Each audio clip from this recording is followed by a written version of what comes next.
And we are live just like that. You pulled the trigger just like that. Hey, everyone. Welcome to SVT time. It is 20. First of all, I want to say Happy New Year. Happy holidays to everyone. I hope everybody's coming into the new year happy, healthy, and whatever pleases you. I hope you get it all in 25. But it is Tuesday. It's SVT time. It's the first SVT time of the new year. Myself, Dino, Dom, and to kick off the new year, we were just talking about this prior to us going live. What better way to ring in the new year, new resolutions and new ideas to improve yourself and just kind of get on the getting on than having our good friend Seye Adelekan join us today. Seye, thank you so much for coming on. Hey, no, guys, thank you so much for having me. It's funny, we were just saying, Dino, like, when's the last time we did this? And you said it was 2021. Yeah. Like, that has blown my mind. It's been too long. It's been too long. It has been too long, seriously. And that's like when we start, like when Dom and I start looking at like, well, who haven't we had on in a while? Or who haven't we had on at all? And then we start looking at like artists that have been on SVT time. It's like, wow, it's been a year. Or it's been something, in this case, 2 years. So yeah. 3. Yeah, 3 years. Yeah, exactly. I know it. Who'd have thunk they'd let us do this for that long, Dom, right? You said it was episode 25, 22? Oh, yeah, that was, yeah. So last time Shay was on, it was episode 25. And we are at episode 78. Wow. Wow. And they haven't thrown us out yet. Yeah. Hopefully they're not listening. So I can't believe we've had that much to talk about bass. Oh, you put an Italian and a Greek in the same room together, let alone and then join in a third bass player. Forget about it. Yeah. But also, I gotta say, like we in Shay, since the last time you've come on, we've had like a pretty devout group of followers that chime in every SVT time. We've got Paul Trainer from the UK, from Liverpool. Awesome. Paul, Happy New Year. We've got Ray Chu. I think Ray Chu's from Germany. And I'm sure he'll comment here in a second, but like we have like these, just a diehard group of individuals that chime in and we can't thank them enough for coming in and checking us and joining us in. So anyways, I'm going to shut up here. Oh, I see all the comments now. Yeah. Nice. So Ray Chu's from Germany, and yeah, man. So, let's catch up. So obviously, like I said, you've been on the show before. Last time you were on, we had talked about your background, and we were talking a little about this in the pre-show about your musical upbringings and your family and all, your brother. Who's filling in for you on a gig. Well, yeah, that's it. So like, as some people might know, I've been playing with Yannis and the Yore. So Yannis from Falls, he did a project with the late great Tony Allen. They made an EP over in Paris, between Paris, Lagos, and London, which I think is the name of the EP.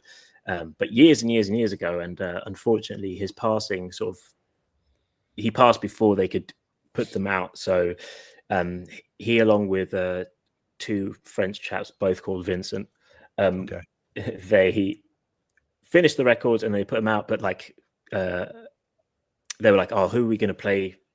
Who are we going to have in this band?"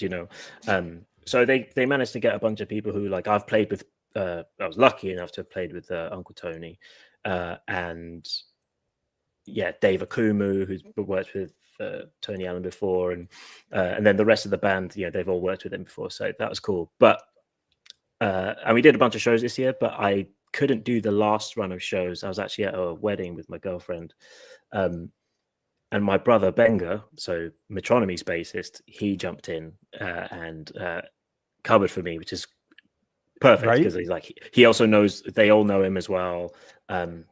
He's on the scene. I've been on the scene for just as long, and that was cool. But it was sweet because I could kind of repay a favor because he gave me my first gig.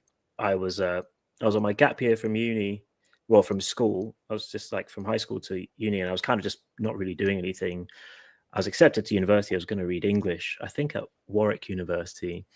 But but not really having any plan or any direction. And he was playing with this singer-songwriter called Jeremy Walmsley, one of the earliest signings on Transgressive Records, when Transgressive was just in a flat in Camden, where most of indie London have slept on their floor. Let me tell you that for sure. And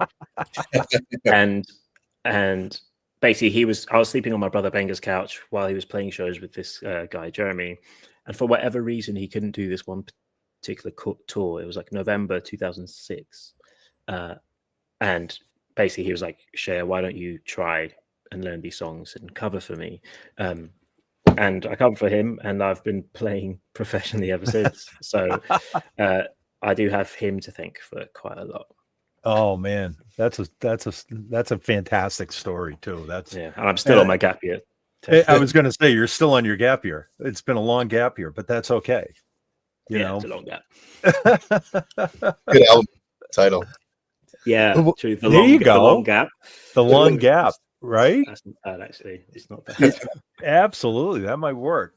So, I got to say, and we're going to post all of your social. In fact, I'll probably post a link to your socials, but to your link tree here as well, so everybody can go to your link tree. And I know that's, but man, you know, outside of everybody that you've played with over the last couple of years, from Gorillaz and Lana Del Rey, and just everything that you've accomplished playing wise, you're starting to do more. And I say starting to do, we all do it, but more social content. And like you were saying, it's not just social content where, like, I got drawn in because, in fact, one of your early posts, I had replied to, it was regarding in sobriety. How do you get prepared for a gig without doing that initial shot of whatever? And we kind of had a conversation there, but I mean, you're posting all this content that is helping me and helping a lot of other bass players and musicians around the world. So it's not like, you know, it's not, hey, look at me playing, or hey, look at me hawking this next piece of gear. It's, hey, how can I help you be a better musician? How can I help you be a better person? And I think that's really the focus of it. No, I mean, 100%, because I mean, I can be pretty self-deprecating, and I think it's good to realize these things, you know. Oh, nice. There's the link tree. Good work. I don't think I'm the best bass player in the world. I'm good, but like a lot of the things that keep me employed aren't necessarily, you know, just go on YouTube or even on Instagram and search #bass player. There's some absolute weapons out there. But I think what actually, in fact, it's a phrase that my friend Gareth Chan says that I really, really love. I don't know if he's heard it. He got it from somewhere else, but it's like your hard skills get you the gig. Your soft skills keeps it. And it's like, it's so true. It's just like playing the notes is like 20% of being a professional musician. Like you have to look after, you have to be good with time management, you have to be good with money management, you have to be good with people, you have to be good with problem solving, you have to have numerous streams of income, you also now have to have a social media presence, and also somehow have a personal life. And I think one of the things that's so important with being a musician is not having your entire life just be your work. Because for all of us, our hobbies ended up becoming our job, which actually puts us in a really awkward position. Whereas lots of people have music to relax to and just to switch off to, and, you know, maybe they have a little band on the weekend with some of the boys from work, you know, in the pub. Whereas like the thing that a lot of people use to unwind is actually what we do all the time. So, and it's also endlessly it's endless. You can just keep getting deeper and deeper and better. So you could potentially just keep playing and keep practicing and keep learning something new forever. So what I've been trying to do and been sort of, hopefully I'm sort of succeeding, is kind of talking about those realities of it. And you know, obviously I'm quite open about my sobriety and how I kind of did a 180 in that respect, you know, because again, a lot of musicians are conditioned, I guess, in a lot of ways to think that you kind of have to be wasted to be cool, or you know, a lot of great music has been written on, you know, a lot of you know, top shelf drugs. Yeah. But that doesn't mean that, you know, Jimi Hendrix couldn't have written great music without it, or even better music. In fact, I'm convinced he would have done. I played at here in London. There's this crazy museum called its Handel Hendrix House, and like the composer Handel and Jimi Hendrix lived in the same building, just like a couple of 100 years apart. I don't actually know if it's a couple, maybe it's 300, 400. But yeah, like he's got a flat on and they've kept the room looking like it did when he was there. And downstairs there's like a piano and like all of Handel's stuff, which is like, it's really cool. So I performed, and they sometimes put performances on in his flat. So I did a show there a couple of years ago at Christmas time. There's only like 30 people in this like bedroom, which is really cool. But then this November, they did a bigger show that I played, and it would have been Jimi Hendrix's 82nd birthday. Wow. I'm like, can you imagine like old Hendrix? Right. Like, how mad, with white hair and like, Yeah. You know, and imagine if he got sober, like, wow, what would that have been like? You imagine like the super focused, productive Hendrix. Not to say he wasn't productive, obviously. Yeah. Yeah. And it's, you know, I'm also not one to preach at anyone, like, you know, you do you. And of course, I just think everybody, in particular at New Year, it's a good time to think about your relationships with these things, especially if you want to be good at your job. I mean, if you want to perpetuate a career in music, you kind of have to be consistent. You kind of have to be reliable. And these things can often fly in the face of those things, you know. It's got to be fun, but it's also got to be like sustainable. You mentioned the word endless too, and it's just, that doesn't just apply to like the music, the depth of music and getting better and your skills there. It's like the social media thing is completely endless as well, and it's almost like you have to go into it knowing that it is endless and that it could eat you up and like eat up all your time and priority. And it's been a struggle for me too, to like try to, you know, wear the self-promotion hat and not come off as much, and then at the same time like spend as much time creating the stuff that you're trying to promote. It's just the full circle thing. I like to think of it as like, I'm a creative that makes content. I'm not a content creator. And it's like, because it's not our job. It's something we do as part of it, but it's not my job. And I ended up going a bit too deep sometimes. I found last year where like I was obsessing so much about making the perfect looking content. Like I was obsessing about caption fonts. I was obsessing about, you know, retention time. I was just like, transitions, just like all of these things that was just like really eating into my head. And also, and I was just watching numbers constantly. And I've had to take a step back from Instagram for the past few weeks just to recalibrate. And I didn't realize how much noise there was. Just in my head, just like I was constantly reminded every time I opened the app of things I wasn't doing well. Like I see some cool stuff, you know, but also it was quite often, you're not doing this well, you're not doing that fast enough, you're not, all of these things. It's like, oh, God. And you're putting, and you don't need that pressure on yourself. No, you know, and it's self-induced. Yes, you nailed it. Yeah, I felt so much better in the past 3 weeks than I had done about myself musically for the past year, just because I wasn't constantly comparing myself to absolutely everybody. You said it so right though. You're a creator that creates content. You're not a content creator. Because I mean, we all know friends that are content creators, and the pressure is on almost on a daily basis that they have to produce this much content in order to keep their numbers up. Yeah, exactly. And in a lot of cases, it's not sustainable. It's just not sustainable. No, unless you end up having to like spend loads of money having a team and like doing all of this stuff. But it's like if it's just you and like your camera, or just you and your phone, like, and you don't have a label breathing down your neck, you don't have a boss breathing down your neck. It's like you can actually chill and like take a step back and take a moment. If I was like, I get asked this question a bunch, like, I don't know, how would I start today if I was starting from zero? And that's different, because then if I was like an 18-year-old trying to start a music career from zero, Instagram is like my life. I'm like, okay, then you hammer that, you start recording yourself playing every day and you're blasting that out. And like, you're also doing YouTube shorts and you're also doing a YouTube channel and you're doing live streams and doing but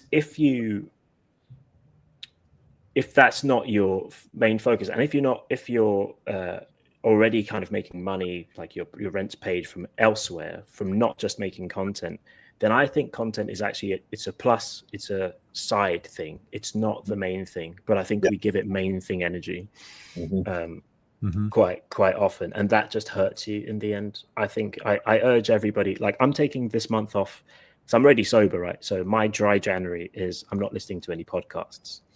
Okay. Because I listened to just so many last year, and again in the sort of self-help, sobriety, financial stability, even music, like techie gear podcast, we're just bombarded with so much knowledge, not necessarily wisdom, but just information. And I'm like, I actually want to try like implementing some of these things, or even just take a month off from like knowing any new things, you know, that I may or may not be doing right or wrong. But it's just like, we don't slow down enough, I feel. And in general, it sounds a bit out of order, but it's like, people aren't desperately there waiting for you to post. Like, you know, people obviously like to see your stuff, but it's like, of course, if you don't post for 2 weeks, it's not gonna destroy your career. So if you think you need to go see the family or take some time off, I would recommend moving Instagram from your first page on your phone to either the last, or just deleting it off your phone in general. Which I did for a few weeks, and that was great.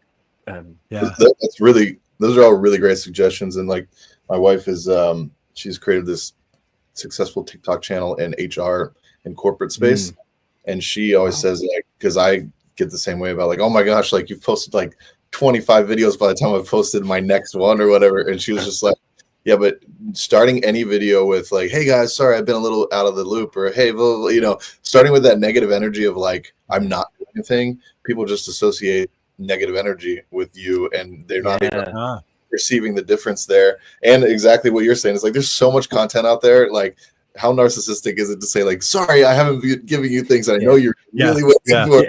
It's just not, live your life, and then people are attracted to security. And if you're coming back with like, you know, hey, I'm just sharing this about my life or whatever, it's and also make what you post good. I think it's the other thing that I think musicians struggle with is thinking that they have to make content exactly the same way that other people do. In particular, like silly things like weird dances or musical trends or things that actually they don't feel comfortable with at all. Like, actually, where these things become tools as opposed to like obligations, or as opposed to, I don't know, especially this is for independent people, so people who don't have maybe like a label telling them what to do, or, you know, it's like, you don't have to do things exactly the same way that other people are doing them. You can do them like, in, you know, not necessarily a trend, but just like, you can make content that doesn't give you the ick, to use a current vernacular. I think if you just want to do stuff that's playing, then just do stuff that's playing. You don't have to mime to some silly like meme or something, you know. I think whatever you do, you have to find a way of making it feel all right to you, because that it always translates when you're just cringing watching like a band do like just the worst TikTok or whatever, and it's like, oh my god, you're like, you can say hate it, and then that makes you hate it. It breaks my heart. You know, to me, it feels like, this is a weird analogy, but, and not that I've ever skydived or parachuted, but it's like, it's almost like jumping out of an airplane and never pulling your parachute. Like you're constantly absorbing that sensation of just falling and falling and falling and falling, but you never get the sensation of coming to like pulling the chute and gliding for a little bit. It's just like a constant fall, you know. Yeah, you're right. That's a good way of putting it, actually. Like, but again, it's like you can pull the parachute. We think there's no cord. It's like right. There's a cord. Glide for a little bit.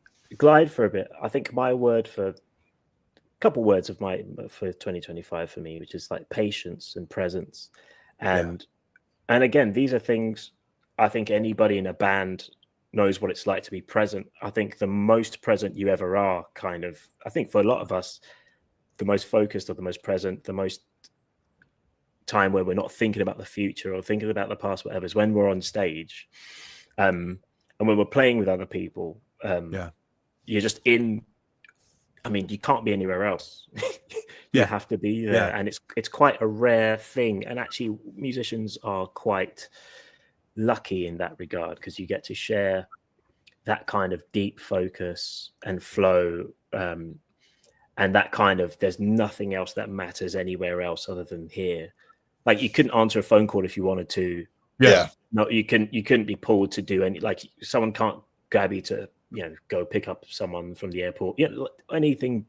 You just have to be there, and chances are, you know, people will just let you do that while you're doing that. So that's pretty. It's pretty special to have that kind of presence. So I think to try and promote moments of way more presence in your life, i.e., like when I took Instagram off my phone, I was literally grabbing my phone every 5 to 8 minutes just out of habit, like when there was a lull of any kind, and I'm like, dude, that is not good. So that's how frequently every day I was opening this door of just like chaos and just into me. And so like, of course I could have just been sat in the room or waiting for the train or even listening to a song or reading a book or doing one thing. But instead, I'm now doing like 1,000 things, getting 1,000 different voices at once. And it just takes you out of the moment. And I think if we spend more time in the sort of now, which is the only time that sort of exists and the only time that actually you can do anything about, we will find it a little bit easier to strategize. I think we'll find it a little bit easier to be kind to ourselves. You can only do one thing at a time. You can't do it like that's also another thing that Instagram kind of hurts musicians with, in that this sort of, even though we all know it that it's curated, but we all just think that people have all the time in the world and how are they managing to do all these things. And it's just like most of the top content producers they actually don't spend as much time doing it as I think a lot of us do, or a lot of us think of doing it, because they'll spend one day a week making all the content for the whole week, like a batch, and then they're more strategic with it. And I think it takes, but you have to be deliberate and you have to be present with it. I think we're a bit more gung-ho, a bit haphazard with it. I think you just have, if you're deliberate, if you make a plan, if you have a purpose for it, and you don't just want to be like, I find it really weird, people who are just on Instagram and it's not work. It's just like, so you just hang out there. Like that's mad to me. Posting just pictures of you on like the beach and just like, so you don't have to be here. I'm just like, it's kind of wild. I think it's just putting that in you like all day, every day. I used to, and I was never this guy, but I really know now that I've taken weeks off it, I'm like, oh my God, there's so much more room in my head to do things I want to do, to feel like I'm not under pressure. Like I'll have the same stimulus as I had before when I was on Instagram as much. And it doesn't freak me out now because I'm like, oh, okay, that's fine. I can just take my time with my next release, or you know. Whereas if I was thinking of releasing a song and I saw someone put out some fire content, I'm like, oh God, I need to get a video shot tomorrow, and and it's just like, well, the song's not ready yet, so why would you do that? Yeah. I mean, setting yourself up for failure when you're like you're saying, if you're, let's say you're following 1,000 people, which most people are following more than that, or let's say that's the average or something. You're opening up something where if half of those people are batching content, and it's like you're just constantly bombarded with all, like you're saying, all the things you're not doing, when in reality, if you're in your sphere of what's in front of you, you have 5 people or 10 people or something. It's like, that's like regular life. And, you can probably way safer comparison, but you're just, every time you're opening it, you're just like, it's failure in your face. Yeah. The perception, at least. And I think it's completely imperative for creatives to just have almost like dead air or dead space. Like you're saying, like the fasting from podcasts, and it's not saying any of that is inherently bad. It's just when any bit of that much information is being you're absorbing that constantly, how are you allowing space for inspiration, or allowing space for hearing that melody in your head that you got to like quiet everything else so you can kind of hear that. I started doing these walks. I try to do like 3-4 times a week, and I would constantly like, okay, this is my time to like catch up on audiobooks or podcasts or whatever, and like the noise canceling headphones are in immediately, and it's like, wait a second, I'm like walking in nature, and like, why am I not letting myself hear birds, or just like allowing that space to feel the wind, and like, so I started doing all that, and like now that phones are out, and it's like when I get done, it's like I had a full week of vacation or something. It feels like it's crazy how different that but experience. it's also, but we're not, I think, even I'm old enough to remember a time where there was no internet, and it was, every house had a physical house phone, and like there was just times when you had nothing to do. Like you went to the bus stop, what could you do but stand and like wait? You just didn't know when it had a thing on it, but it's just like you didn't know when it was going to come. Your folks like you went out and you just got back home at some point. But I liked what you just said about as opposed to like the 500 people with their curated Instagrams, there's like the 5 or 10 people in front of you. Like, I'm not saying you shouldn't compare yourself to people, because of course you're going to, but it's way more beneficial to compare yourself to those around you immediately, because that's just more realistic. Like, and actually healthy. I think there's something good about if you're around someone and they're doing something that you wish you could do, or there's a local band and you're inspired by them. It's just like, oh, great. Okay. Maybe you could even like talk to those people and get some help and ask questions and actually engage physically in some way that actually can lighten that load in some way. Or just actually get inspired, as opposed to get jealous or getting envious. So I think, I'm definitely not one to say that you need to. I'm not about avoiding these things, because I think that there's actually a lot of benefits to social media, and I've gotten a lot of work. I've met a lot of friends. I think I might even linked with you guys via it. Like there's lots of really cool things that you can get from these platforms, but I think in particular with creative people, because we're kind of wired to see the negatives in ourselves, and we're wired for comparison and all of these unhealthy things, which these things are absolute. I mean, they spent billions to make you addicted to these things, so it's like they work. I think it's even more imperative for us to have a more calculated way of using it, i.e. certain times of day, certain amounts of time per day, maybe certain days in the week. Like literally having a plan, moving it from the front page to like the last page of your, like being really, very strategic. I like that idea. I also like the idea of deleting it off your phone, for a couple of weeks too. Because I think so. I think it's really helpful. I mean, my wife doesn't. She's not on Instagram. She is on Facebook vaguely, like not nearly as much, but especially over the holidays where we weren't working. I mean, at one point, myself, my wife, my 2 daughters who were home for one's home from uni and the other one moved out. But anyways, like it was a rare moment. The 4 of us were in the living room together, and everybody was like this. So we have a group chat between my wife. We call it Moxie Clan. So Nice. I texted everybody while we're sitting in the room. I was like, so what are you looking at? Like, what are you looking at? Like, anybody want to watch a movie? And then finally that night we went out, we ended up going out to dinner. And, you know, of course, this never leaves your side. Yeah. I put my phone in the holder on my dashboard, and the four of us pull up to the restaurant, and we got to get out of the car. My wife goes, "You taking your phone with you?" I says, "No, actually, you know what? The three people I want to talk to are right here. If anybody else needs to get in touch with me, they can leave a message at that point."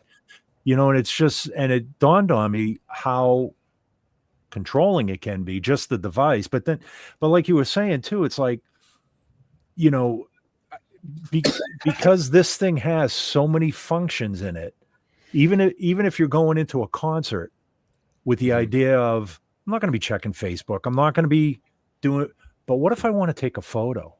Well, I don't, yeah, all right. Like, to the point where I was even thinking, you know what, I might just get a flip phone. We had to get a flip phone for my father-in-law.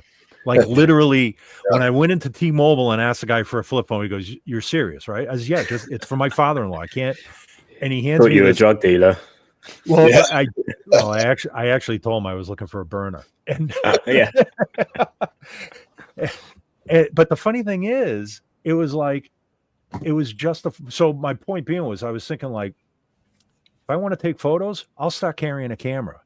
You know, and if I want to listen to music, I'll start carrying an iPod. And then my wife is like, "Oh, so now all comes the fanny pack." Or the utility belt. Yeah, the utility belt. So there is something about that though. Like I do like audiobooks, and I've actually been like reading books off my phone. I've been doing that for a long time. Yep. But I've now like, I just use my local library. I've had a library card for a long time, and I've never taken out a book. And I literally the other day just used it. And I think there's something about not having our entire experience be filtered through the phone that is actually important. I really like the sort of tactile nature of things, and I'm not a vinyl guy, right? I've never been like, my parents had a record player back in the day, but I didn't really see them use it that much. And the music that we experienced was oftentimes a lot more live, but also just on CDs by the late 80s. I was never a vinyl guy, but I like that there's a new vinyl shop that's just opened up on my road. There's people who are getting into like tactile media, and not as or maybe it is a reaction to our lives being just on phones now. And I just didn't want to be that guy, because I really like the technology and I think it's really, really great. But I think it is good to unplug in some ways, because you do have to. You're right. Like, you do have to have it with you, because, your tickets for those gigs and your tickets for your flight, some things you can't actually do. They don't even paying for things. Some places you can't physically use cash. So you have to have another means of paying for things. But yeah, I think you're right. Like, having time at a restaurant without your phone, with the people that you're with, like, that sounds it's not crazy, but it sounds like a mad thing to say. Just leave your phones. I told them, leave your phones in the car. Like, everybody we need to talk to is right here. So I had a friend who would like shame anyone if you had, when the people, it's very similar to you group texting everyone when they're in the same room. If two people are on the phones next to each other, he goes, you guys can just talk. You don't have to text each other. just shame them for a second. Yeah. But yeah, I mean, it's, let's face it, it is a way of life now. It is a tool that we use as creators or creative people, as anybody in business. It is a tool that we use, and I hate to say it, it's slowly replacing the laptop, in a lot of ways. But it is a tool. We have to remember that it is a tool, just like. A carpenter doesn't walk around with his hammer all day long, just in the event that he might need it at some point. That's true. True. That is true.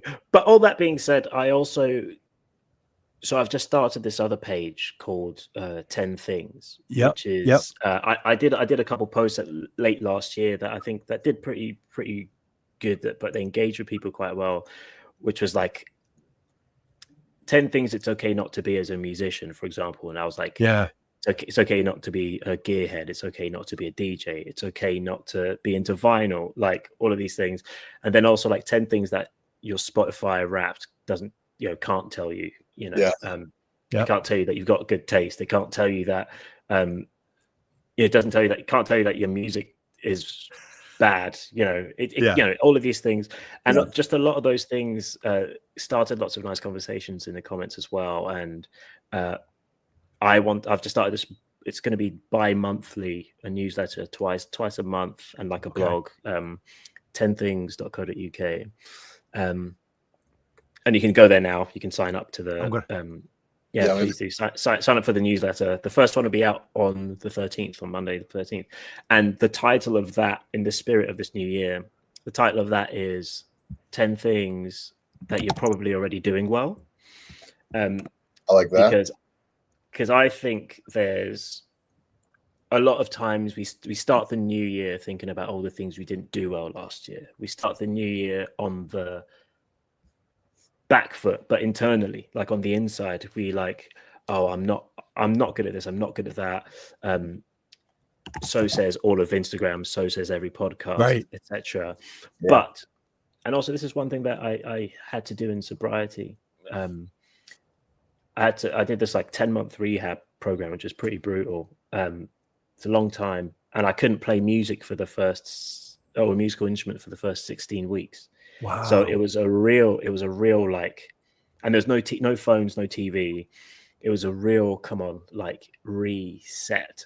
And I had a bit of an identity crisis. But you have to do like a really deep inventory of yourself. Yep. And I realized while doing that, and just some of the ways we were guided through it was, you have to accept all the responsibility for all the terrible things you might have done under the influence or just in that kind of madness. Allow the people that you've hurt to express their feelings, etc. Try and help out and change things if possible. But I also realized that you have to also be objective. If you're going to be objective about the bad things that you've done, you also have to be objective about the good things. For example, in that respect, well, I might have done those things in the past, but I'm changing them now. I might have done these things in the past, but look, I'm helping my fellow brother in this thing get through, missing their son, or any number of things. But I've done all these things in the past, but I'm a good musician or whatever. In the same way, I think I want to start off this year with a list of things, which if you sign up, you'll get the list on the 13th. But there are definitely things that you're probably already doing well. So you're not starting from zero. It's not like, it's not so much a New Year's resolution as opposed to an evolution. It's just a gotcha. Yeah. It's an increment. Everything should be incremental. You can't, like, you shouldn't quit anything. I actually think you shouldn't quit anything cold turkey. Nor should you take anything up really fast. I think like you can, like, well, in particular with alcohol and benzos, I think they can actually kill you if you stop really quickly and you've got a dependence. But they're the only two. But I think, give yourself a break. And like, if you're trying to, for example, if you're trying to make music your full-time job this year, break it down into the smallest possible things you can do, as opposed to, I have to quit my job by the end of January. It's like, no, you don't. What you have to do is be able to sustain yourself for 12 months. So give yourself 6 months, for example, where you're planning, getting things in place, saving up every penny that you can, so that maybe you have like 3 months worth of rent and expenses saved up, and try and get as much stuff lined up so that by the time that 3 months is over, that's how much you got. And you should have things running by then. But if not, that's just 3 months, and then you can give yourself a break and get another just get a job. Do you know what I mean? It's like it's not the be all and end all.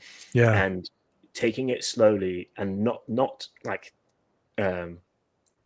quitting your job out of passion. It's just like, I think we tend to think that one of the things to be a musician has to be a struggle and has to be all or nothing, and this kind of almost like the Belle Epoque in Paris, the sort of late 19th century, I think it was, where it's just like it was all absinthe and art and cigarettes and poetry and just like living like this bohemian lifestyle. It's just like, it's romantic, but it's painful, it's lonely, it's irresponsible, it's quite tragic, in particular if you have like maybe you got kids or you got a partner and you're responsible for or you have you employ people, for example, and you're like, oh, I'm closing up the shop next week to whatever, to pursue my dream of guitar. It's like, oh my god, like it's people's lives. Like maybe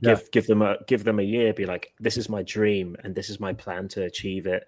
I hope you guys can support me in that, but this is the plan. I think we need to be quite methodical. I think, again, musicians are passionate people. We're like creative people are passionate people, and we tend to, it's all or nothing. It's like, I'm the best or I'm the worst. It's like they love me or they hate me. It's like, actually there's most of everything is in between that. And it's like, you're not a failure if you don't give up everything to do music. It's like, give things up as you can. And hopefully it will all, but I do voiceover stuff as well as playing live, as well as working on records, as well as library music, as well as stuff for sync, as well as stuff for trailers, as well as it's like you have to. I actually think the dream that we all probably had when we were a kid of what a musician is probably not what it is. Correct. Totally agree. Totally agree. I think breaking it down to like, because something I've found too with the endlessness of either the music hunt or the social media hunt or whatever, it's like if you don't define what success is for yourself, you're just endlessly trying to fulfill this thing that you haven't even defined yet. So I think that's really too. And looking at, I kind of had a moment like that, what you just said about like, okay, the rock star dream that I wanted as a kid, like, does that even exist anymore based on what the society and or the music industry is like? And I kind of started breaking down to like, what do I want my day to day to look like? Like, and it just became like, okay, if I'm waking up and creating every day, and I feel that the freedom and inspiration to create, like, that's success to me. That is like you are doing music every day. You know what I mean? So it's like trying to find that.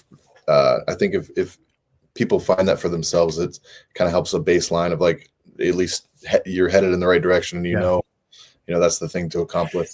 It's a double-edged sword though too, because and I agree with, like, my dream was I was going to be a retired old rock star by now. You know what I mean? Like, you getting called out of cobwebs every now and then and go do a benefit show. That was my, but obviously, like they say, life is what happens when you're busy making other plans. And, but a lot of people, when my wife or somebody introduces me to somebody, what do you do for, well, I'm a musician. Oh, what do you do for work? Well, I'm a musician. And I'll clarify, is my day gig is I work for an equipment manufacturer called Yamaha or Ampeg. And, I employ a certain part of my skill set as a musician at that job. I also perform. I also write. I also teach. I also produce. I write books. There's a whole big thing. But on the flip side of that, for somebody that doesn't have what somebody like Dom and I have, I have a lot of friends that they work what we'll call a proper day job, whether auto mechanic or they work a 9-to-5 job. They also have the freedom of it's not surrounding them 24/7. Like Dom and I have talked many times, like after just a shitty day, of like, just being bombarded, this is also my recording studio. So after 9-10 hours here, it's like I want, when my day is done, the last thing I want to do is sit in the studio and try and record something or come up with something creative. It's like I'm out of here. Whereas, a lot of my friends at the end of their day, getting into the recording studio is their reprieve. It's like, I don't want to turn another wrench. I don't want to swing another hammer. I want to get home and get in my studio so I can start recording stuff. And so like they say, the grass is always greener on either side of the fence, sort of thing. And I bet all of those people think you've got the coolest job in the world. Yes, they do. Regardless. Yeah. And then it's like, but I can also get really jealous of my friends, like defined holidays every year and, and paycheck with, not having to do their own tax return, because I don't know what it's like in the States, but it's like when you have a normal job, taxes are done by the company. So it's like, you don't have to deal with any of the stuff that we have to deal with. And like, it's the grass, you're right. The grass is always greener, but to the point that was made earlier, it's like defining what you think is success is important. And actually it's something I'm really starting to, get into, but I think it doesn't have to be this huge thing. You can define what success is this year. Like that's actually really important. It's just like, is success this year finally actually starting a band? Is success this year starting to make the plans for hopefully, leaving my 9-to-5 job? Or the opposite? I mean, because sometimes, you've been doing this music thing and it's not really working out. It's like, okay, so is success this year while you're doing your function band gigs and you're sort of paying rent that way? Are you taking that course because you actually want to be an auto mechanic and actually think that's the life for you? It's like, there's nobility in paying your bills, no matter how it's done. Yeah. Like if you're an adult and you're making money from, your hands in some way, then great. If it's not how you necessarily wanted it to be, that's sad. But there's also kind of a freedom in that, because I can tell you, I know a lot of extremely rich, extremely famous musicians. And the more time I spend with them, and it's, they obviously have a life that we're all jealous of, and we all sort of dreamt when we were kids, etc. But they have just as many problems. And if anything, everything is 10x'd when you have that kind of bank and that kind of responsibility, when you employ that many people, when the papers want to be in your business, when, everything is under a scrutiny. So it's like, there are, when your dreams don't come true in that way, there's also, I think, some sorts of, I think I've kind of got a dream in many ways. I too, I had a record deal when I was in my early 20s. I was signed to Mercury Records. I was, going to be a next big thing in my head anyways. I got dropped, it didn't work out. That's when I opened for like Lana Del Rey and Emily Sandé and people like that. And it's like, that was me doing my solo songs. I was like, yeah, this is it. And just nothing happened. And that really, really, really messed me up. But if that didn't happen, then actually I wouldn't have been free to do the stuff with Gorillaz and to work with Damon. It led to a whole different thing, but it wasn't like the ideal, it wasn't what I planned to do. But it's been great, and it's allowed other opportunities to come into my life. And now I'm finally coming back to a mental place, but also just a physical place where I'm able to start releasing my music again, like I have been of late, and got new stuff coming out this year. And I just had to rejig my dream. It's still a dream, but it's just like there's actually, again, there's a lot of things that I'm already living that I think we sometimes miss because we're looking over at someone else's. Yeah. That's beautifully put. I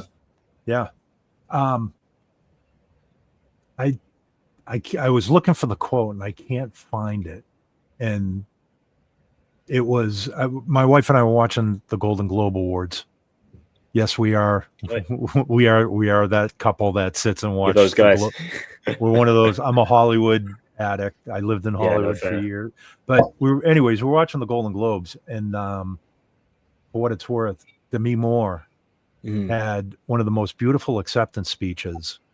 Oh, I need to check it out. And I can't. I was actually looking for. I didn't want to like take my mind off the conversation, but one of the things that she had said was, the premise of the quote was, for many years she was told she wasn't enough for the business, for what she was always kind of put in her place. And what really struck me was when she said, somebody else told her this, that you will never be enough in life, in anything you do. You'll never be enough, but always know your value and put down the yardstick or put down the measuring tape, whatever the measure. But it was like, I was thinking about that. I was like, yeah, and at least in my mind, I will never be enough for what I want to be.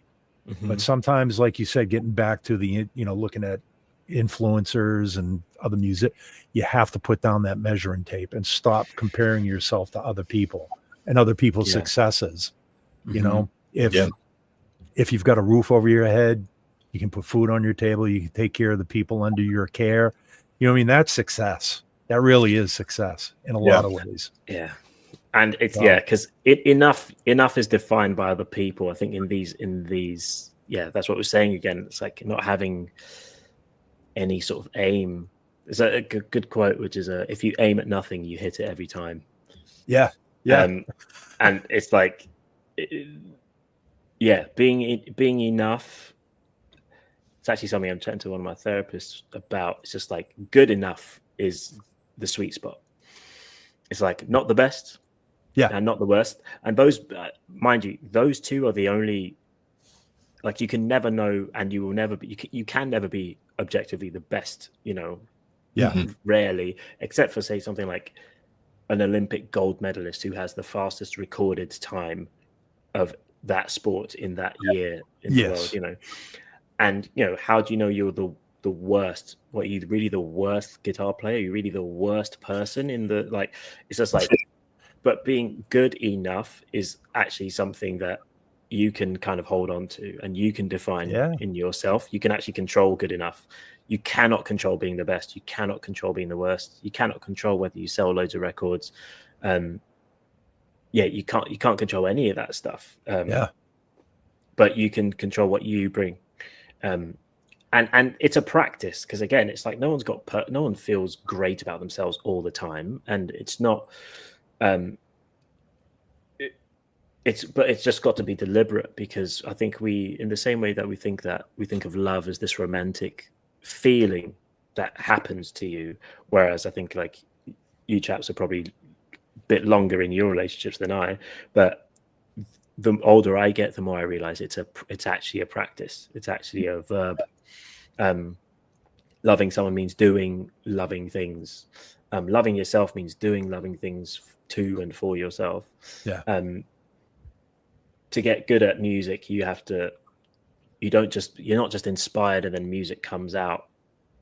You have to have practiced to get the things where the music can come out of. Do you know what I mean? Getting good at being good to yourself is a practice as well. It doesn't come instinctively as we think it should. We feel like, oh, well, of course I'm going to be my biggest cheerleader. It's actually, well, you might have grown up in a household where that wasn't, that things didn't allow that, for that to be your default mode, or for whatever reason, you might be just having a hard time. And but I would encourage everyone at the start of this new year to make that your practice, as well as practicing your guitar, as I hope all you bass players are. And I hope you're practicing standing up, which I think is one of my biggest tips for everyone. It's so crazy the difference it makes. And when people call me up, like people who've been playing for a long time, call me up or message me saying, dude, I don't know, I was like, this riff always used to kill me, and like I was always so nervous when I'd start playing these shows and had to learn this difficult music. And I was like, well, were you practicing it standing? Because it's such a different position. even just moving around, making it hard for yourself. Yeah. It's like it's such a practical small thing. And it feels like it just feels different. Like I'm super confident sat down, like with all the space in the world and like all the time in the world. But, it's like if you want to try to really learn how to sing something, sitting down instead of standing, because standing is so much easier with breathing and everything. Oh yeah. Yeah, that's true. Yeah, it's and you can't groove sitting in a seat. I mean, you can, but we used to do in school. I remember in our live playing ensembles, they would make us stand up, because you'd be sitting in a and you can't wiggle your ass, you can't tap your foot, you can't get into the body English of moving or dancing. You can't dance, so it's a physical thing. Yeah, you're wielding a lot of power in the bass. And I think it needs to be, you have to stand up and respect it. Especially if you're going to be sort of performing. But what was I saying? So in the spirit of good practice, not just good practice for bass playing, but good practice for yourself. Take some time away from social media, make some plans. And this doesn't have to be like some military regimented thing. Let's give yourself a couple of things to aim at this year, and practice being good to yourself, and like just telling yourself that you're good enough. Release your song, it's good enough. Play the gig, it's good enough. You'll be all right. It's all right. Yep. Very good advice. Thank you for that, Seye. Seriously, I'm gonna. Dom's gonna laugh at me, and I know my wife isn't gonna believe this too. But she just got home. I heard her upstairs. I'm gonna delete Facebook and Instagram off my phone for at least the rest of them. I will say at least until NAMM, because I know we have NAMM coming up, and obviously I'm going to need that tool to broadcast. But that's it. That's cool. That's when you use it. But it's. I think we have it on our phones as if it's like the money app, or it's like it releases food or something. And I'm dude. I don't need to be on it for all that much. If even like an hour a day, it's like that's cool. But the rest of my day, you can just not be doing that. I think you should try it for one day. Everybody, just try it one day and count how many times you reach for your phone and freak out. Trust me, it will change your perspective on how much you use that. And then you're like, what does this give me then? It's like, I was just, you start getting like dopamine dependent. Well, I was going to say it's a dopamine dependency, but it also reminds me of, it's the same sensation. I used to smoke a pack of cigarettes a day, if not more. I was a cigarette smoker, and it was the same sensation. If I realized where did I put my pack of smokes? Like it's that same exact sensation. Oh shoot, did I leave them on the kitchen counter? Oh, where's my phone? That and when that starts happening to you, you're like, all right, something's wrong here. Where I have that reaction because I'm missing something. Yeah, it's true. But I mean, they've spent billions to make it so. Yeah. So it's like actually Instagram wouldn't be as good as it is if you could just be really moderate with it. Right. That's why I think it's another sort of phrase from sobriety, which is like imperfect abstinence is easier than abstinence is easier than perfect moderation. I think that's it. Okay. And it's like, that's not to say that some people can drink just one or two, but I was definitely not that guy. And I think it makes sense that these things are so addictive that you probably would have to go so extreme as to delete it off your phone to get peace. That's what I needed to do, because I was I was insatiable with that thing. Now I'm just trying. I took 2-3 weeks off, and now I'm just checking in a little bit. I checked in once today, and that's like compared to like the 70 times I was doing it previously. It's now back on my phone, but it's like at the far end, and I'm actually, once I've done my newsletter next Monday, I'm going to take it off again, and then and then just use it on the computer if I need to check up on anything, and then put it back on my phone and then do my next blast. Like I'm just going to try and do it like that. I'll let you know how it goes. But I think letting something that powerful run rampant in your mind is pretty scary. I will say your content is, I hate to call it content, but that, you know, but what you're putting out there, it makes people think. It helps people. You know what I mean? You challenge people to have a conversation online about, you know, like you said, that first one that I replied to about, you know, and you replied to me, try a ginger shot. Before I've since been doing that, you know, doing the ginger shots. But you provoke a conversation, and a healthy conversation. It's, you know, there's other social platforms that Facebook groups that I go on, and it's almost like people go on. You like I'll get hooked into reading comments just to look for the negative comments. Like, oh, did you hear what so and so said about the? Oh boy, that and it's like you get 10 minutes into it, you go, what am I doing? I'm feeding off this negativity. Yeah. It's like we don't. At no other point in history could you eavesdrop on so many horrible conversations. It's like you would just drive past the bar and be like, I'm not going in there tonight. Or you'd be oblivious. It's just like, oh, people think these things or people have these thoughts, but it's like, I don't need them. I think there's a Stoic, I was reading something about Stoicism, and it's just like, there's a Stoic principle or something where it's just like the world, you don't owe the world an opinion like on everything. And it's just like some things can just happen and you can just not comment. And you can just not imprint like I have to have strong feelings about this. It's like you don't have to have strong feelings about music or politics or, you know, anything that's going on in the world today. It's actually okay not to shout about anything. It's like it's cool. You know, it's the old, you know, the conversations like my wife and I will have after we come out of a party or something. It'd be like, did you hear what so and so said about? I was like, I don't care. No, I didn't, and I don't want to know. You know, it's like just that simple conversation of just la la la la la. It's crazy, isn't it? I was gonna say, what are you most excited about with this new music cycle of your music? And then, like, how has this space from social media kind of like helped kind of reinvigorate that? I'm excited because, well, the first song I'm going to be putting out, I think I'm going to put out on the 24th of this month. So a song called Fire Escape, which is just a sweet kind of moody love song, but from the perspective of, it's kind of people falling in love underneath a fire escape in the rain, basically. That's cool. Which is really sweet.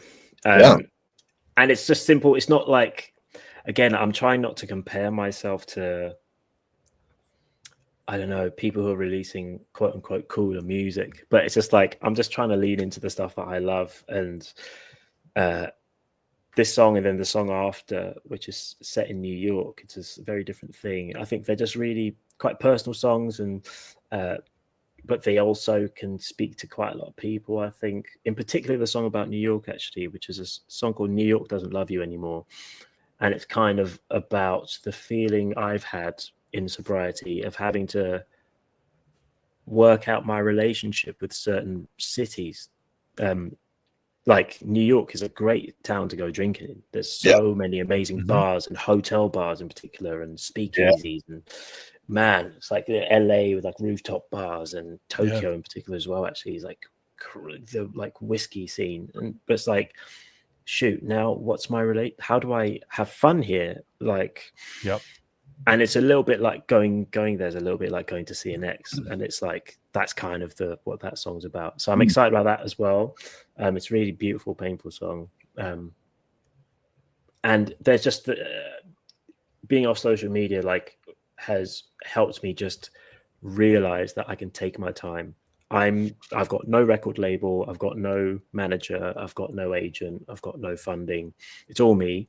The creative people I get to help me film my music videos, for example, I find them, all their friends of friends, and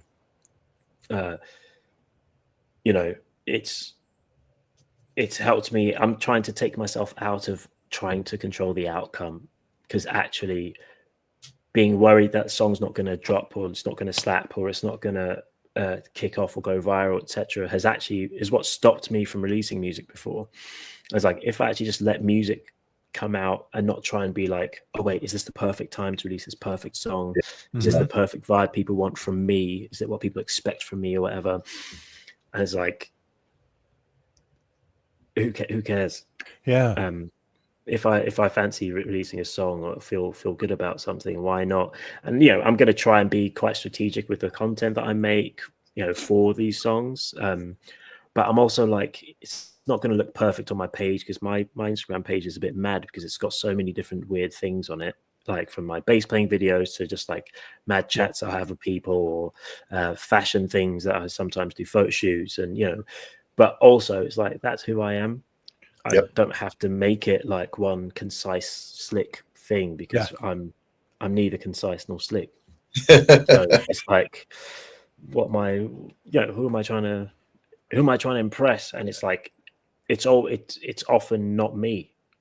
Right. It's like, actually, it should be me first. If I like it, if I care about it, and then it's going to be better for others. And I think that's where I've fallen down in the past, where I've kind of been thinking way too much through the lens of how it's going to be presented, as opposed to just doing some good stuff. Yep. It's a look into your world. It's being authentic. It's really, hey, let's look in Shea's house today, and let's see what Seye is up to. Oh, he's cooking pancakes, or he's or he's writing a single, or what I mean. That's a beautiful way to look at it. And I think that's the only way, for me anyways, that it's going to stick, I think. And the only way that I'll be happy, if I let go, like, again, we're lucky enough that we're doing music, not necessarily say the way that we started thinking we were going to, but we all pay our bills from doing something in music. So it's like, actually what I'm in a very privileged position where I'm not trying to make the songs that I release on my solo stuff, they don't have to sell loads for me to eat. So actually I can do whatever I want, and be happy to grow things small and patiently and over time, and build a community and relate to people and chat to people. And it does, it kind of hurts, because it's also like, I also play massive gigs with people who have all this amazing success, and it's just like, so I'm constantly reminded what it could be like, or could have been. Or are you comparing? Exactly.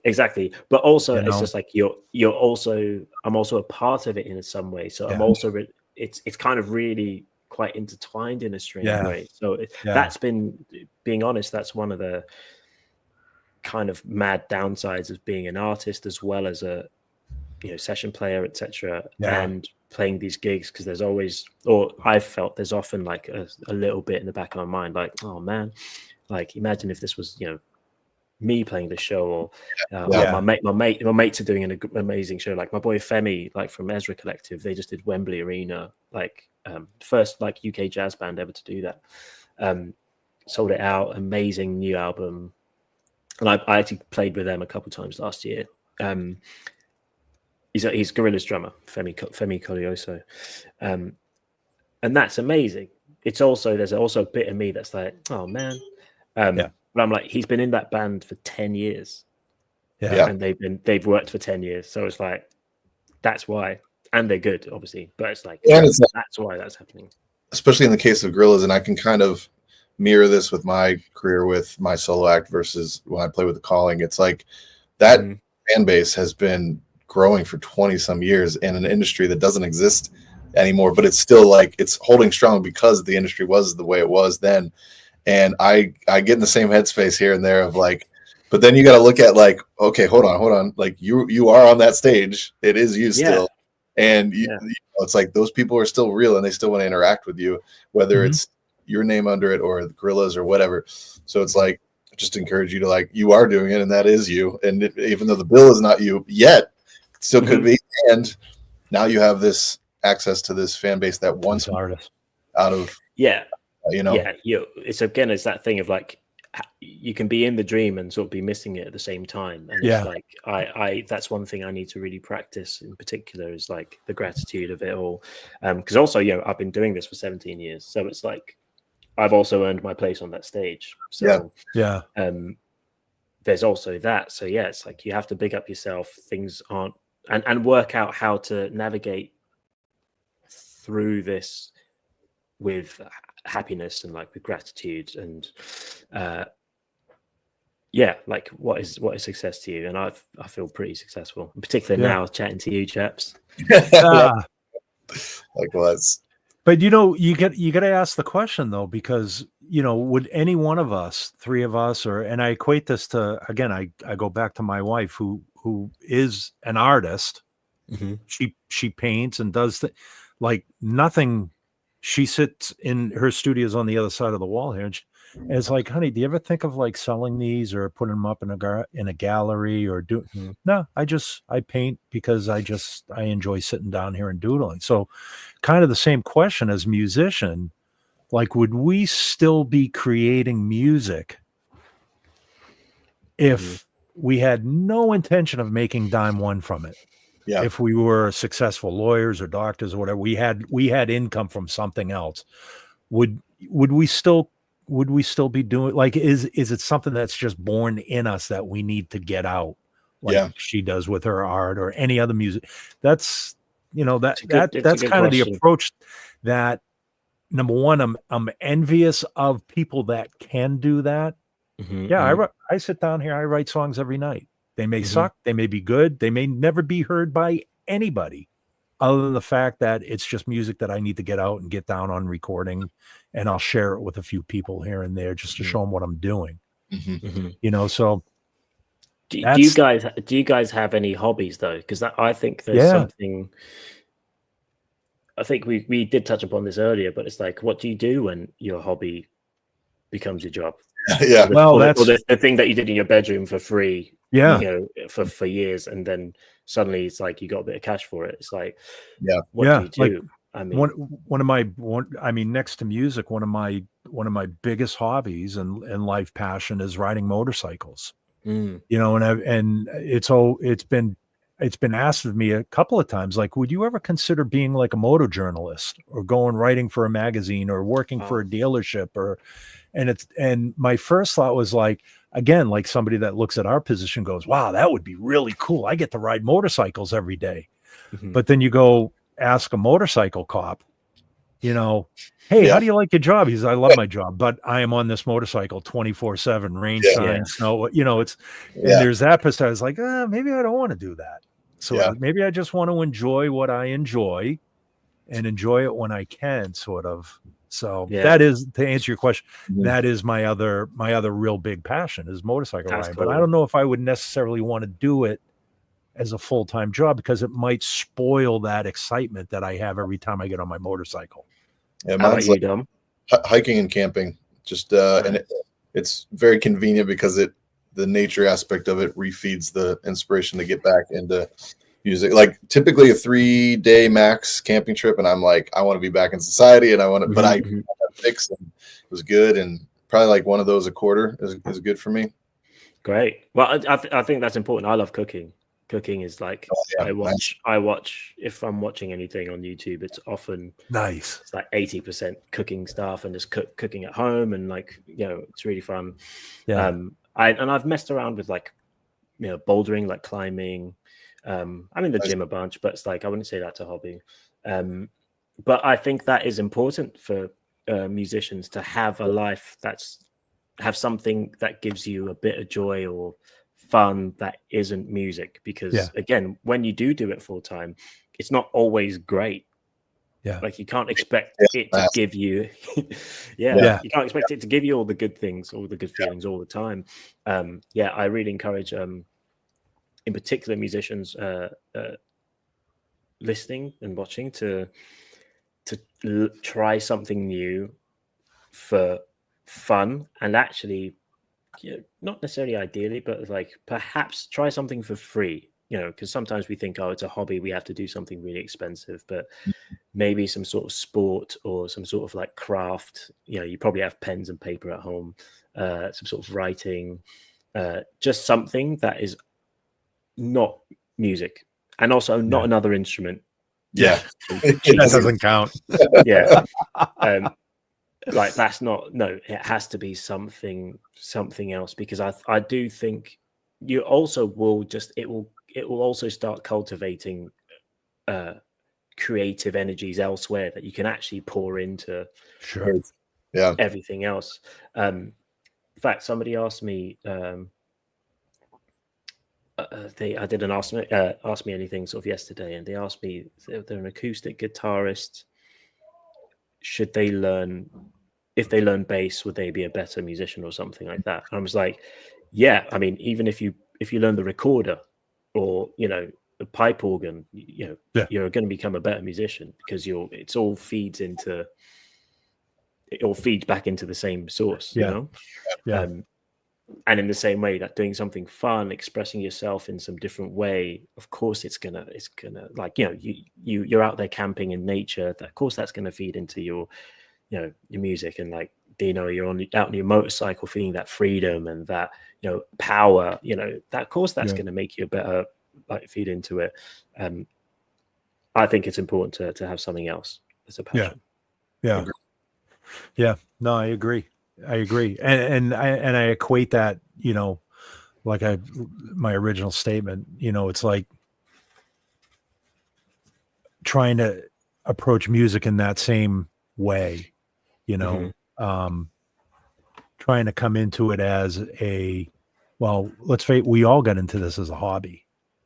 I would assume most of us did. I mean, obviously in fact, one of our previous guests, Alex, when we were interviewing, how he was born into a musical family, so it was kind of thrust upon him. He had no choice to be a musician. Family business. Yeah, but you know what I mean? It's we all kind of got in this as a hobby, to have fun and to hang out with my first band, and I'm sure most of our first bands, none of us could play an instrument. We all just kind of hung around.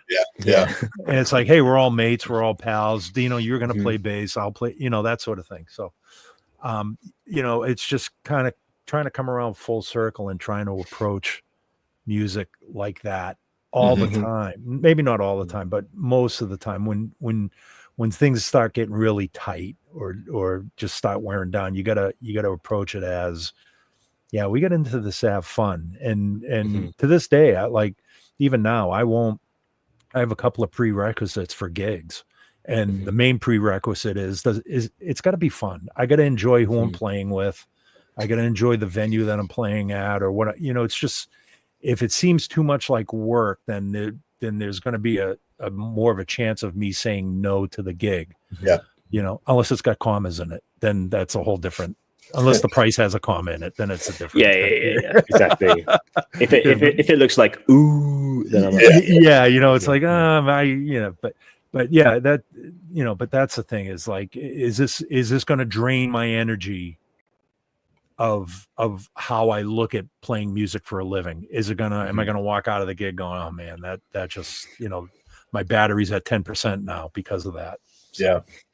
I like that. There's a thing where it says you can either have, it's like, do a gig for like, money, the hang, or the music. And in general, you can only there's only like two that are good at once. Yeah. So it's like, the hang's really good, the music's really good, money's terrible. Or like the money's bad, but the hang's good. All of these like combinations of it. And I think someone said that the worst combination, though, is if the music's good and the money's good, but the people are terrible. Like, that's the worst combination, because, like, again, you spend most of the time, most of the gig isn't playing the music. It's like the people you're hanging around with, which is the energy you're taking on, which is the vibe you're going to get, which is going to be ultimately the biggest drain. Yeah. But then if the music's good and if the money's good, it's so hard to walk away from. Yeah. So it's like you probably should leave that because it's probably going to hurt you. But it's Yes. like, damn. Yeah. Yeah. I quite like that. Yeah, maybe smell it. It's like that was Tommy Tedesco's 3 Rules. You know, remember the famous studio guitarist Tommy Tedesco? He did all the LA sessions, and he would come into MI quite frequently, and that you know, in his Tommy Tedesco type gruff voice, you know, he's like, you know, it's either going to pay a shitload of money, it's going to be a fun gig, or it's going to promote your career. One of those 3 things, and you know, if it's satisfied. Yeah. So but it's very true. It's like if the money's good and the music's good, but the hang is bad, that is like a tough one. I'm definitely at a point in my career where it's like I have to say no to that. Yeah. Like, you know, if I was 18, I'm like, you want to play me loads of money to play some dope songs with some people I don't like. I don't care. I don't like them. But I'm like, oh, we'll have to spend 3 weeks on a bus. Not sure. Well, yeah, see, and that is a completely different dynamic than just doing one gig with somebody and walking out at the end of the night. When you're like, oh, we literally have to live together in close quarters for 3 weeks. That's I'll do it for one off. But in my head, I'm talking about touring, and it's like, no way. Yeah. No way. I'm sure a lot of people think the same way about Dom and I too, in that respect. Of like, I gotta hang on this. He all he does is smoke cigars and drinks coffee all day. He's oh man, Seye, this has been a lot of fun, man. And we didn't talk gear once, which that's true. You know, you have questions I feel like we should get to. Yeah, I'm going to do this real quick here. Let me cool. Let me get to Cameron's question here real quick. So, Dom, I'll let you answer this one because you designed the damn thing. Yeah, they'll put it on me, man. And then people come. No, it does handle effects pedals. I know a lot of people. The other thing besides a tuner, which, come on, people, we can deal without having a tuner on it. I know that they. Yeah, right. They're bummed about not having an effects loop, but there are other ways to configure that with all the ins and outs that we do have on SGTDI. I just turned my do not disturb off, so I'm going to turn it back on. That might be me. Ray Troop called me out earlier for having my. That was you that was binging? Yeah, for the mail thing. It's just like, bling! Like as we're talking about like deleting things that. Yeah, right. Good job, Ray Troop. But anyways, yes, it definitely works in conjunction with other effects pedals really well. There are 3, at least. Yeah, we got the volume knob, the grit level knob, the aux level knob, and the cab level knob are all things that you can use to adjust your gain depending on how you're routing the effects through it. So have at it. You should trust that it will go fine for you. I was going to ask you, Seye, if you, like the SCRDI and the SGTDI similar in terms of gain staging and everything. So I kind of feel like you're a pedals guy, Seye. Is that safe to say? Yeah, I've got a bunch, and it's like I'm hands on my heart. I'm not super techie. I'm not super nerdy. I know what sounds good, and anything with Ampeg on it sounds great. I tend to lean towards more in the past sort of say 8 years, maybe 10 years, I guess. I've had some sort of multi-effects element, and then have like now it's like a compressor, and then maybe a drive. People have use the scrambler or something, preamp, but I tend to lean more into the multi thing just because of the kind of mad spectrum of things I play. In particular on sort of Gorillaz, it goes so many places and there's so much music. Like, I mean, I must have. Yeah, you can be doing an old vintage clean thing for a second and then like a totally weird. Yeah, and actually, that's why I do have in my rack with Gorillaz, I've probably got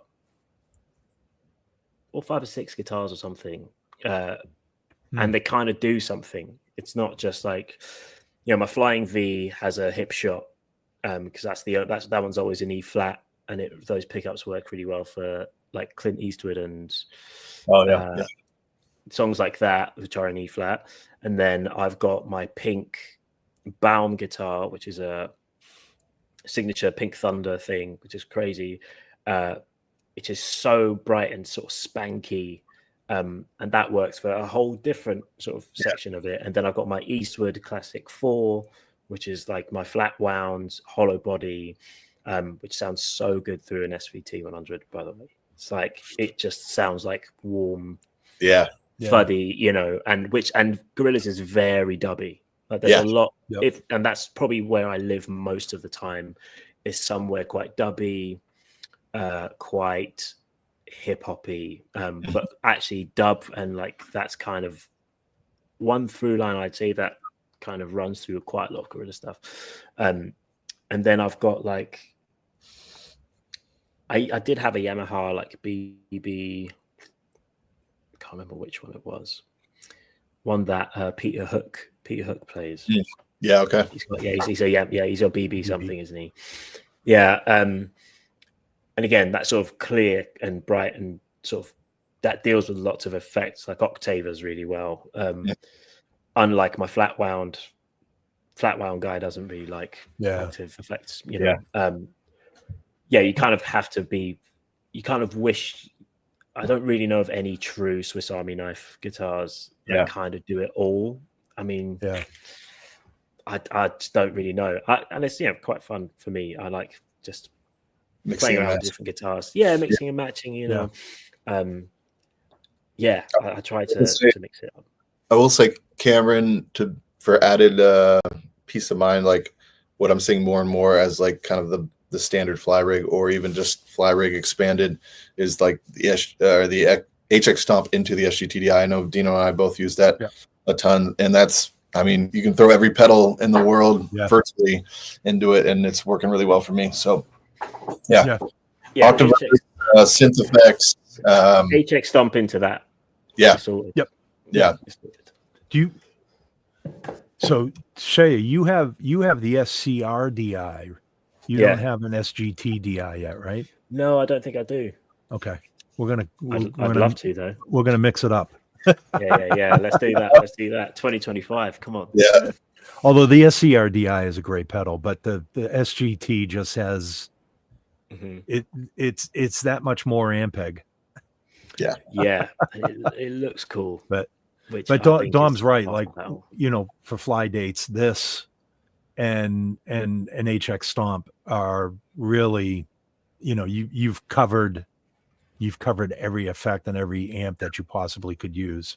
And you're going into that and then into the Stomp. Going into the HX Stomp and then into this. Okay. And then XLR out to front of house or in-ears or whatever. Okay. Just think of it the same way as you would always put your effects pedals before your amplifier. You're doing the same thing with this. You're putting your effects before the amp. Cool. And some effects you would put after this, but for the most part, I put everything in front of it. But just a flight. Yeah. Again, I'm just like growing up, just playing in like a little shitty rehearsal room. We just put our pedals on the floor and plug them in the front of the amp. That's still do it. Get really out of the effects loops. I'm like, I guess we could do that if you want. Never used an effects loop in my life. You know what effects loops means to me? More cables. Carrying another cable. Yeah, exactly. Yeah. Sorry, like, people talking about the four cable method. Oh yes, right. On that. I can half your cables, bro. Exactly. Oh man. No, well, man, we went actually a half hour over, which is fine. But I know it's getting late in the UK. Dom. Yeah, I need to go have some dinner. Yep. Dom, I don't care about your time because you're 3 hours behind me. So man, I got lunch. You're still on. Yeah, you're late for lunch. But man, what I gotta say it again. What a great way to kick off 2025, and just the conversation that we had too about just approaches on everything. This year is like hit me hard because I'm like staring at my dry erase board that I usually use for like, okay, this song needs this on it, this song needs this on it, but I'm like, I'm erasing everything. What does success look like this year? I'm putting it right in front of me, and every time I come to the studio, that's what I can see. So thank you. And of course, this may all change after NAMM. I may come back in February with, my shaven beard, bald head, my hair all pulled out, and smoking cigarettes again. Smoking cigarettes again. I will say this: I am going to maintain my sobriety though through the rest of this year and through NAMM, and that's a whole nother conversation that we can get into at another time. But that, again, like you had said, New York for you, I completely understand. Is NAMM for me. And, of course. And last year, I got invited out to a bunch of different shows and stuff, and I was like, no, you know what? I'm going to be back in my hotel room at 9:30 because I got to be at the show at 8:00 tomorrow morning. Anyways, and just a quick note on that, and that's, for example, in particular for sober musicians, that's when, say, a hobby or something else comes in handy.